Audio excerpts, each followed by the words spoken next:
नमस्कार। म दुर्गा अधिकारी भमरकोटे। आज एकजना अर्का भमरकोटे हाम्रा आदरणीय दाजु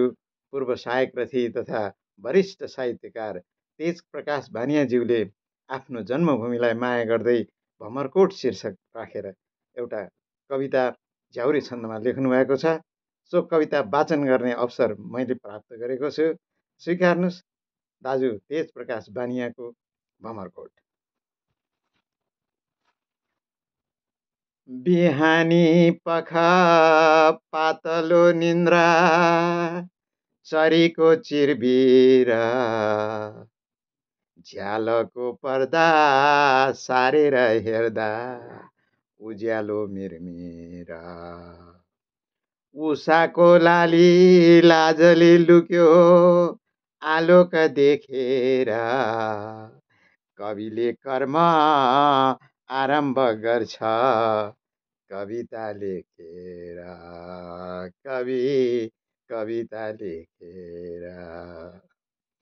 पूर्वले सिउँदो रङ्ग्याइदिँदा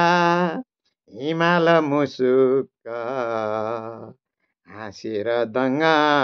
पर्दछ सधैँ बिहान खुसुक प्रकृति प्रेमी जो कोहीलाई ठाउँ छ गर्वको भमरकोटे जति छौँ हामी कुरो छ गर्वको हजुर कुरो छ गर्वको सुन्दर वातावरण छ यो पातलो बस्ती छ त्यहाँका सबै बासिन्दा हामी जीवन मस्ती छ बेसीको खेत गाउँको बारी मौसम हेरेर अनाज हो कि तरकारी लाग्छ बिजन फेरेर साथी बिजन फेरेर आलुका साथै तरकारी जात अन्यत्र ठाउँमा सप्लाई हुने फल्दछ हाम्रो खेत र बारीमा जग्गाको कमी भएमा पनि भाडामा पाइन्छ खटेर काम गर्नका लागि जाँगर चाहिन्छ हजुर जाँगर चाहिन्छ धरती हो कि स्वर्गको टुक्रा बुझ्नमा गाह्रो छ भमरकोट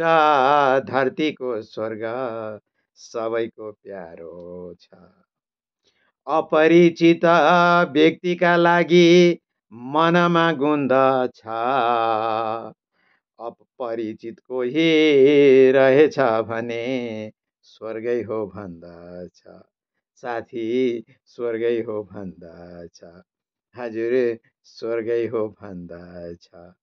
कवि स्वर्गै हो भन्दछ हस् त धन्यवाद नमस्कार।